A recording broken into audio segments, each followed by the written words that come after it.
नमस्कार, जोहार। मैं हूं देवेंद्र कुमार। अब देखना शुरू कर चुके हैं भारत मित्र। दोस्तों, पेशा एक्ट की तरह ही झारखंड की सियासत में बड़ी सीमा एक बड़ा मुद्दा बनता दिख रहा है। दरअसल वर्ष 2026 में पूरे देश में परिसीमन किया जाना है और उसके बाद विधानसभा की और लोकसभा की सीटों में एक बड़ा बदलाव आएगा। दावा किया जा रहा है कि इस परिसीमन के बाद झारखंड में आदिवासियों के लिए जो रिजर्व सीट है, एसटी रिजर्व सीट है, उसकी संख्या में कटौती होगी। मौजूदा जो 28 एसटी रिजर्व सीट है वह संख्या कम सकती है और इस आशंका के बाद झारखंड की सियासत में आदिवासी समूहों के बीच में एक बेचैनी देखी जा रही है। इस वक्त हमारे साथ हैं रतन तिर्की जी। रतन तिर्की जी ट्राइबल एडवाइजरी कमेटी के मेंबर रहे हैं, झारखंड ऑटोनोमस काउंसिल के सदस्य रहे हैं, आसू के संस्थापक सदस्यों में इनकी गिनती होती है। इस प्रकार देखा जाए तो झारखंड की पॉलिटिक्स को बहुत करीब से देखे हैं, उसमें इन्वॉल्व हुए हैं और यहाँ जो सामाजिक मूवमेंट होते रहे हैं, पॉलिटिकल मूवमेंट होते रहे हैं, उसका एक बड़ा चेहरा रहे हैं। तो रतन तिर्की जी, भारत मित्र में आपका बहुत बहुत स्वागत। धन्यवाद। आदिवासी समूहों में आदिवासी समाज के जो सोशल एक्टिविस्ट हैं, उसके जो विभिन्न ऑर्गेनाइजेशन है, उनके बीच में एक बेचैनी देखी जा रही है। बेचैनी दो तरह की है। एक पेशा एक्ट की बेचैनी है जिसके लेकर हम सारे लोग विमर्श कर रहे हैं। एक दूसरी बेचैनी भी है परिसीमन को लेकर। दावा किया जा रहा है कि आदिवासी रिजर्व सीट जो है उसकी संख्या घटने वाली है और यदि ऐसा होता है तो आदिवासी समाज का जो पॉलिटिकल पावर है, पॉलिटिकल बार्गेनिंग है, वह हाशिए पर चला जाएगा। अब पूरे झारखंड का जो पॉलिटिकल कैरेक्टर है उसमें एक बड़ा बदलाव आ जाएगा। आप इसे किस रूप में देखते हैं? बहुत बहुत धन्यवाद। और बहुत ही गंभीर सवाल है ये, और ये सवाल अभी राज बनने के बाद से ये चर्चा पर रहा है।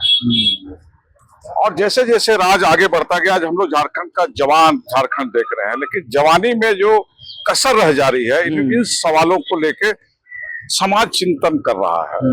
समाज चिंतन इस बात का भी कर रहा है कि हमारी पारंपरिक व्यवस्था जो है, जिस पर पूरा आदिवासी समाज खड़ा होता है, धर्म की बात अगर हम छोड़ दें तो ये पूरा जो एक सिस्टम है, जो हमारा जिसको हम मुंडा व्यवस्था कहते हैं, माझी परगनैत कहते हैं, डोकलो कहते हैं, सरना कहते हैं, ये जो हमारी रीढ़ है, जो हमारा जड़ है, उसका उस पर सीधा असर पड़ेगा।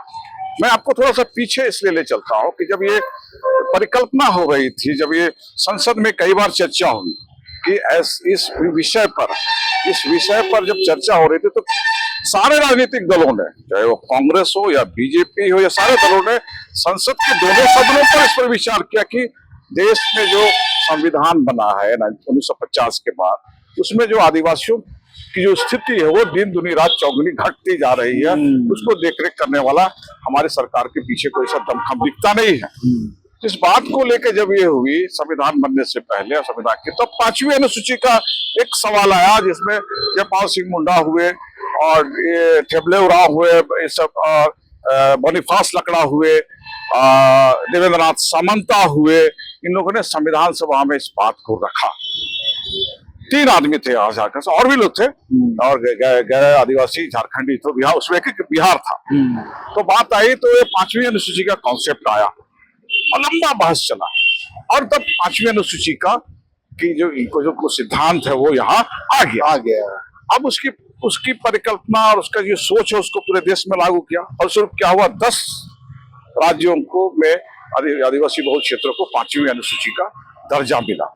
अब उसकी रक्षा करना, उसके संवैधानिक अधिकारों की रक्षा करने की जिम्मेवारी संसद के दोनों सदनों और राष्ट्रपति की, और जो राज्य सरकार थी उसको ये करना था, राज्यपाल को। ये जो संबंध विच्छेद हुआ, क्योंकि राजनीतिक दलों का एक अपना ये रहता है कि वो पूरे इन जनरल ये पर चलता, सामान्य ये पर चलता। मैं फिर आपको एक बात बता दूं कि उस वक्त जब इससे पहले ये नहीं है कि 5वीं अनुसूची से के बाद ही आदिवासियों की रक्षा करने की बात है। ये ब्रिटिश काल के समय में भी तो जब बना 1935 का जो गवर्नमेंट ऑफ इंडिया है, गवर्नमेंट ऑफ इंडिया एक्ट बना, उसमें ये कहा गया, साफ तौर से कहा गया कि जो आदिवासी बहुल क्षेत्र है, जो जंगल झाड़ के क्षेत्र है, उनके विकास के लिए अगर हम लोग सामान्य कानून वहां ले जाएंगे तो उनका विकास नहीं होगा। कहने का मतलब तो यह हुआ कि जिसे हम गोरा अंग्रेज कहते हैं, उन अंग्रेजों में भी इतनी संवेदनशीलता थी कि यहाँ के जो आदिवासी है, ट्राइब्स हैं, उनका सामाजिक और राजनीतिक हाशिए पर नहीं चली जाए, इसका वो इस पर गहनता से विचार कर रहे हैं। तब तो लोग बहुत बड़े कानून बने, छोटानागपुर संताल परगना एक्ट, काश्तकारी अधिनियम और छोटानागपुर काश्तकारी 2 कानून बने, अंग्रेजों ने बनाया और उसमें 1908 में ये कानून लागू हुआ। तब से ये मैंने संविधान बनने से पहले इस पर काफी मंथन हुआ। अंग्रेज लोग तो बहुत सेंसिटिव थे। एक विल्किंसन रूल भी उसका, विल्किंसन रूल भी उसका पार्ट है।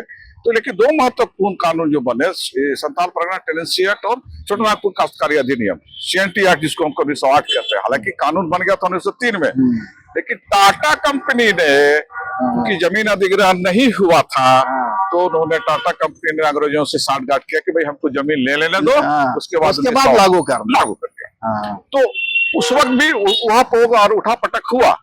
तो लूट की जो परंपरा रही है वो उसमें भी रही, और तब वो टाटा कंपनी बना। तो ये जो सामान्य कानून की मैं जो बात कर रहा हूँ कि सामान्य, उसके पहले मैं थोड़ा सा आपको याद दिला दूं, 2007 में भी परिसमन की बात आई थी, और शायद उस समय आपने एक इनिशिएटिव लिया था। देखिए, एक टीम बने, हम लोगों को यह मालूम हुआ, उसमें यूपीए की सरकार थी, माननीय श्रीमती सोनिया गांधी यूपीए की अध्यक्षा हुआ करती थी, अब स्वर्गीय मनमोहन सिंह उस देश के प्रधानमंत्री हुआ करते थे। हम लोगों ने एक मीटिंग की रांची में, उसमें मधुपुरा यहाँ की सरकार थी। उस वक्त 2 बातें, मैं बहुत इंपॉर्टेंट बात बता रहा हूँ। उस वक्त बात ये आई कि रांची और जमशेदपुर को डिशेड्यूल किया जाए, रांची और जमशेदपुर। तो उसमें हम लोगों ने माननीय मधुपुरा से मिलकर, हम थे, देव कुमार धाम थे, चमरा लिंडा थे और कई ऐसे लोग थे। उन लोगों ने जाके माननीय मुख्यमंत्री से कहा कि भाई ये तो गलत हो जाएगा।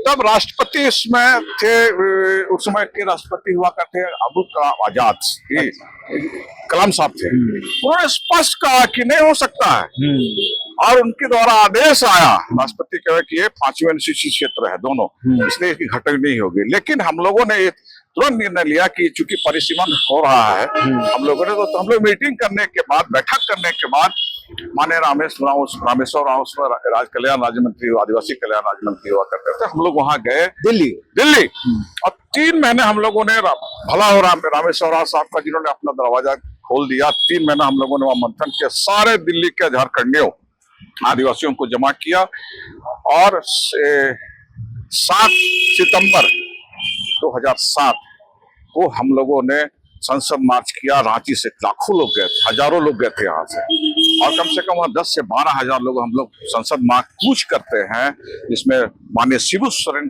थे उस वक्त, हेमा गुमान साहब थे, हेमलाल मुर्मू साहब थे, देव कुमार धान साहब थे, जोय वाखला साहब थे, प्रेम शाही मुंडा साहब थे, सुनील फकीरा साहब थे। हम लोग सभी लोगों ने, सभी रमा खलको तक थी, सारे महत्वपूर्ण आदिवासी चेहरे थे। सारे हम लोगों ने जब वहाँ संसद मार्च किया, तो हम लोग की गिरफ्तारी होती है संसद मार्ग में, हम लोग को गिरफ्तार किया जाता है। उसके बाद शाम तक हम लोग रहते हैं, लेकिन हम लोग ने कहा कि हम लोग तभी हटेंगे जब हम लोग को माननीय प्रधानमंत्री से मिलने का। तो हम लोग प्रधानमंत्री से मिले, PR किंडिया आदिवासी मंत्री हुआ करते थे उस वक्त, PR किंडिया, उससे मिले, हंसराज भारद्वाज लॉ मिनिस्टर हुआ करते थे।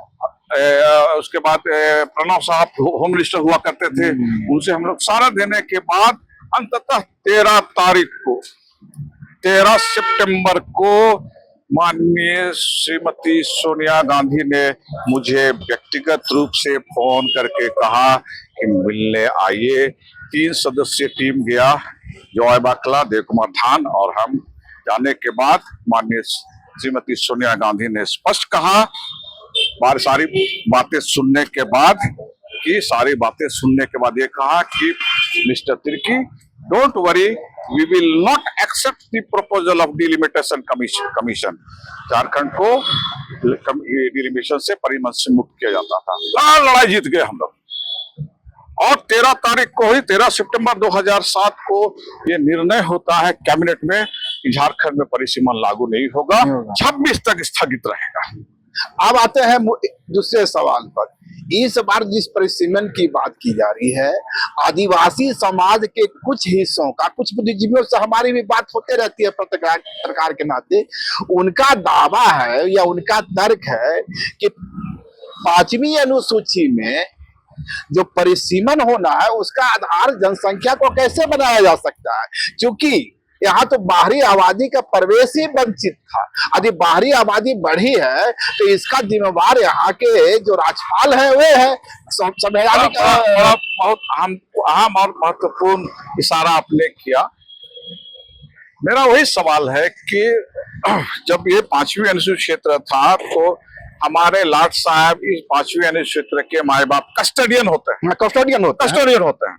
और उनका सारा पावर डीसी को वेस्ट होता है। डीसी उसके ये सर्वेंट होते हैं जो हमारे रक्षा के लिए उनको बैठाया जाता है। डिप्टी कमिश्नर होता है, डीएम नहीं होता है।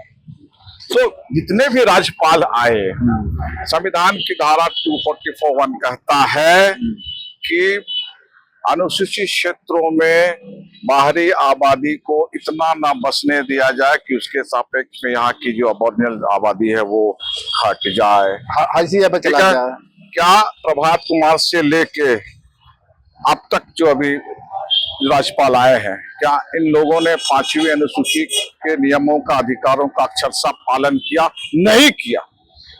राज्यपाल को हर साल रिपोर्ट देना पड़ता है, क्या उन लोगों ने भेजा, नहीं भेजा। क्या 5th शेड्यूल ऑफिसर की एक नियुक्ति होनी है राजभवन में, उसको रखा, नहीं रखा। डॉक्टर गांव के बाद कोई रहा नहीं, आज भी वहां पर कोई 5th शेड्यूल ऑफिसर की नियुक्ति नहीं है। तो दे आर नॉट सीरियस। बड़ी बात कर रहे हैं, आज तक कोई 5th शेड्यूल ऑफिसर की नियुक्ति अभी भी पूछिए नहीं है। क्या आप पिछले राज्यपाल से पूछिए कि सालाना रिपोर्ट आपने भेजा, नहीं भेजा, क्या उसको पब्लिक डोमेन में नहीं छोड़ना था? तो फिर आदिवासी समाज के इतने सीएम, आज तक तो सारे सीएम रघुवर दास को छोड़ के आदिवासी सीएम में रह रहे हैं, वही पॉलिटिकल पार्टी वही बोल रहे हैं, कभी मुद्दा बना। राइट एंड ड्यूटीज ऑफ राज्यपाल बोल रहे हैं। हमारा ये कहना है कि राज्य सरकार और राजभवन के साथ तनातनी होता है, क्योंकि वो स्वाभाविक है। लेकिन जो अधिकार है, क्या उन अधिकारों को लागू करने में राज्यपालों ने अपनी भूमिका निभाई? नहीं निभाई। मैं आज भी दावे के साथ कहता हूं, नहीं निभाया। नहीं तो आज स्थिति नहीं होती। यहाँ 5वीं अनुसूची के क्षेत्रों में मेरा ये कहना है कि चुनाव भी नहीं होना है। यहाँ सामान्य कानून लागू नहीं हो सकता है। तो हम मूल बातों को छोड़, फिर मेरा एक सवाल होगा, आप कह रहे हैं कि अनुसूचित क्षेत्र में 5th शेड्यूल एरिया में सामान्य कानून लागू नहीं हो सकता, तो क्या आप मानते हैं कि जो परिसीमन का मामला है ये तो सामान्य कानून है, तो जब जनरल कानून है तो एक 5th शेड्यूल एरिया में लागू कैसे होगा? नहीं होना है। वहां तो बोल रहे हैं कि अब देखिए एक बड़ा सवाल ये है, ये सवाल आता है कि 5वीं आबादी 2011 के बाद आपने सर्वे नहीं किया, ठीक है। और हमारा ये भी कहना है कि यहाँ जब तक आप स्थानीय कौन है आज तक तय नहीं हुआ है, कौन झारखंडी है तय नहीं हुआ, ये भी तो तय करना है आपको। अब देखिए मैं आपसे फिर ये कह रहा हूँ कि 1982 में माननीय कर्पूरी ठाकुर की अध्यक्षता बिहार के समय एक मीटिंग होती है जिसमें जिला को आधार बना के उसको स्थानीय व्यक्ति तय करना था, जिसे बाबूलाल मार्डी ने लागू किया। जहां बिहार था वहां झारखंड करके लागू कर दिया। बेचारे चले गए इसी बात पर, तो नहीं जाना था वो कानून। जब बिहार के सारे कानून यहाँ लागू हो रहे हैं, सब्सिडी नियम कानून लागू हो रहे हैं, तो उसको आप क्यों इनकार कर दिए? आज ये विवाद वही है, आपको परिसीमन की यहाँ आवश्यकता ही नहीं है। इसलिए हम लोगों ने बैठक शुरू कर दिया कि हम लोग जो यहाँ रिजर्व सीट उसको, और जो 5 हमारा लोकसभा सीट है और 28 सीट को फ्रीज करने की मांग करेंगे। फ्रीज करना है तो मैं अब फ्रीज सबसे मुझे याद आया, यदि 28 सीटों को आप फ्रीज भी कर देते हैं, ठीक है कर दीजिए आप, पर दावा किया जा रहा है कि यह संख्या विधानसभा की संख्या 120 से 140 एमएलसी का मामला है। सवाल देखिए बता रहे हैं, हमारे विधानसभा का सीट आप कैसे बढ़ाइएगा जब तक तो विधानसभा को बांटिएगा। हाँ यहाँ लड़ाई वो भी है, यहाँ लड़ाई ये है कि उस सीट को घटा के आप आबादी के आधार पर उसको बांटिएगा। दूसरा है कि यहाँ एमएलसी होना चाहिए। एमएलसी की एक अलग प्रक्रिया, विधान परिषद अब बनना चाहिए, लेकिन हमको काट के आप विधानसभा। मेरा सवाल दूसरा था। मेरा सवाल है कि 120 होगा या 140 होगा और आदिवासी सीटें मान लीजिए फ्रीज भी कर दिया जाए तो 28 का 28 ही रह जाएगी, तो उधर 140 और इधर 28। यहाँ अभी तो जो अभी 81-28 का रेशियो है वो रेशियो तो पूरा बिगड़ जाएगा ना। अगर हम बोल रहे हैं ना, इसीलिए बोल रहे हैं ना कि पहले जनगणना कर लीजिए ना। हाँ। आप जनगणना करिएगा तो आप हमारी आवाज आप हम पर आरोप लगा रहे हैं कि हमारी जनसंख्या घट गई। ऐसा तो नहीं कि हम मैंने बच्चे नहीं जन पा रहे हैं। आप जनगणना के बाद पे एडिंग है, हम जनगणना हमारा जनगणना हो, लेकिन जनगणना के उन कारणों को भी हमको अध्ययन करना चाहिए जो मूल है कि हमारी जनगणना कैसे कम हो गई। 2-3 मूल कारण है। एक तो हमारे बाहरी आबादी जो है, बाहरी आबादी बढ़ी, उसके साथ उसके सापेक्ष में आप हमको गिन रहे हैं। दूसरी बात है कि आपने हमारा इतना दोहन शोषण किया, इतना हमारा जंगल जमीन लूट लिया, हमको मजबूर कर दिया। हम HEC से डिस्प्लेस्ड हैं। 28 एकड़ जमीन थी मेरी, 14 एकड़ HEC ने ले लिया। कहाँ रत्नत्री कैसे यहाँ के जो डिस्प्लेस्ड है वो पलामू में बसा दिया। आप समझिए कि कैसे हुआ। चतरा में यहाँ के डिस्प्लेस को बसाया, अब कौन यहाँ के रह रहा है। तो ये जो भी संगतियां सामने आई है इसके बारे में लोग चर्चा नहीं करते। मेरा राजनीतिक दलों से, सामाजिक संगठनों से एक के मूल सवाल पर आप आइए कि फिर 5वीं अनुसूची को हम किस तरह से देख रहे हैं। ठीक है, रही पेशा कानून की बात, पेशा का भी की समीक्षा भी 5वीं अनुसूची के मूल जो स्पिरिट है उस पर ही होगा। नहीं, एक चीज माना जाए, आदिवासी समाज इस बात पे अडिग रहता है कि 5th शेड्यूल एरिया में परिसीमन नहीं होगा तो क्या वैध होगा? एकदम नहीं होना चाहिए। हमारा तो यूपीए सरकार से सवाल है कि क्या आधार था जो आपने 2026 तक एक्सटेंड किया। यूपीए कांग्रेस की सरकार को स्पष्ट करना चाहिए। आपने कहा कि झारखंड में परिसीमन नहीं होगा, क्यों नहीं होगा 2026 तक, उन कारणों को कांग्रेस को बताना चाहिए। क्यों नहीं हुआ? नहीं, आप लोग भी तो डिमांड किए थे कि नहीं होगा, तो फिर आपको भी बताना चाहिए। हमको बता, हमारा वही ना बोले, हमारे 5वीं अनुसूची का हमारा टारगेट है 5th शेड्यूल। हम तो 5वीं अनुसूची से 6th शेड्यूल में जाने की बात करेंगे ना। अच्छा अच्छा, हम क्यों 5वीं अनुसूची में रहे? हमारी परंपरा, हमारी भाषा, हमारा भौगोलिक क्षेत्र, हमारा सब कुछ है। एक तो गलती आपने की कि जो आदिवासी बहुल राज्य थे, बंगाल, बिहार, उड़ीसा और मध्य प्रदेश को आपने तोड़ दिया। केंद्र की सरकार ने तोड़ दिया। हमारी आबादी उस समय 76 से 80% था, सारी आबादी था। 26 जिलों का राज था, हमारा मांगना था छत्तीसगढ़, मध्य प्रदेश, उड़ीसा, बंगाल और बिहार को लेकर। तो ऑल असल झारखंड था, ये झारखंड कहाँ असल झारखंड? तो इस झारखंड को भी तो तोड़ने की बात हो रही है। विरोध है, संथाल को ही अलग कर देंगे, इसीलिए विरोध है। तो हम तो बृहत्तर झारखंड की बात करते हैं। तो झारखंड आपको मौजूदा मिला है तो निशिकांत दुबे तो इसको तोड़ने की भी बात करते हैं। इसीलिए पूरी मैंने कॉन्स्पिरेसी है ना, ये पूरी कॉन्स्पिरेसी। क्योंकि इस बात को हम लोग को ध्यान देना चाहिए कि जो खनिज संपदा से जो आच्छादित हमारा क्षेत्र है, उस पर जमीन के अंदर जो ऊपर अंदर माल मेरा है, ऊपर मालिक हम है। तो जब तक आप इसको नहीं तोड़िएगा, आदिवासियों को नहीं कहते, इसलिए पार्टी लाइन पर ही सब किया जा रहा है। आपको धर्म के नाम पर बांटा जा रहा है, भाषा के नाम पर बांटा, किसी तरह से आदिवासियों के अस्तित्व पर हमला करने की एक जो कुत्सित प्रयास है, इसमें कहीं न कहीं सरकार शामिल है। अच्छा, एक बात बताइए कि यदि परिसीमन होता है, मान के चलिए होता है, तो जो आदिवासी बहुल सीट हैं, इसमें क्या बदलाव होता नजर आ रहा है आपको? देखिए, अगर परिसीमन होता, आदिवासी सीट बटेंगे। क्या हेमंत सोरेन का सीट सुरक्षित रहेगा? आपका सीट बढ़ेगा, वो बरहरवा हो जाएगा, क्या उनका सुरक्षित रहेगा? देखिए, पूरे जो उसका एक पूरा सिस्टम, आदिवासी जो है उसका एक सिस्टम से जीता हो, जमीन से जीता है, भाषा से जीता है, जंगल से जीता है। तो आप परिसीमन करिएगा तो सबसे बड़ा हमला होगा उसका राजनीतिक जो पॉलिटिकल जो ये है अस्तित्व हो, वो समाप्त हो जाएगा। नहीं, यदि एक चीज बताइए कि यदि बरहेट का ही उदाहरण ले लें, बरहेट को यदि 2 टुकड़े में विभाजित किया जाता है, बरहेट और क्या बोले, बरहरवा हो जाएगा, वो बरहरवा हो जाएगा, तो फिर 2 विधानसभा बन गया, तो दोनों तो एसटी रिजर्व हो सकता है ना। बरहेट तो खत्म हो जाएगा, बरहेट खत्म हो जाएगा, उसको बरहरवा हो जाएगा, वो सामान्य सीट हो जाएगा और समान सीट हो जाएगा। तो मेरा कहना है, तो सीएम हेमंत भी चुनाव लड़ रहे हैं, राजनीतिक अस्तित्व कहाँ है, तो बड़ा खतरा होगा, बहुत बड़ा खतरा है। तो हमारा लड़ाई है कि हमारा जो राजनीतिक पॉलिटिकल स्टेटस जो है अगर है वो कहाँ रहेगा। अभी आप सवाल पर आ रहे हैं, हम चुनाव नहीं की बात कर रहे थे, हाँ। ठीक है, लेकिन चूंकि एक व्यवस्था यहाँ पर ऐसी बन गई है, supreme court, lower court, high court, यहाँ नगर निगम चुनाव नहीं होना है, विधानसभा चुनाव नहीं होना, हम ग्राम सभा को सर्वोच्च सभा माना, लोकसभा ना विधानसभा सबसे बड़ी ग्राम सभा। इस पर हम कहाँ खड़े हैं, सरकार को तय करना। आज भी प्राइवेट सब प्लान का पैसा हमारे गांव तक नहीं पहुंच पा रहा है, विचलन हो जा रहा है। ट्राइबल सब प्लान का पैसा क्या है कि सेंट्रल बजट का जो हमारी आबादी के आधार पर आता है 26% आता है, 32-33 हजार करोड़ आता है हमारे पास सेंट्रल बजट का। उस बजट का सदुपयोग कहाँ हो रहा है? पैसा ग्राम सभा को डिसेंट्रलाइजेशन ऑफ पावर है, सत्ता का विकेंद्रीकरण है, लेकिन अधिकारों के साथ जेपीआरए कानून बना, उसके विरोध हम, उसके खिलाफ हम भी हैं। जेपीआरए के जेपीआरए का समर्थक माना जाता है, नहीं, गलत है ना। हम लोग चूंकि सरकार की ओर से जब कमेटी बनी तो जेपीआरए को रखा गया, क्योंकि जेपीआरए ने सुप्रीम कोर्ट ने कहा तो सरकार था, तो हम लोगों ने फिर भी जेपीआरए के जो आदिवासी और 5वीं अनुसूची के जितने अंश थे सारा हम लोगों ने निकाला। ऐसा नहीं है, डीसी का अधिकार तक हम लोगों ने छीन लिया।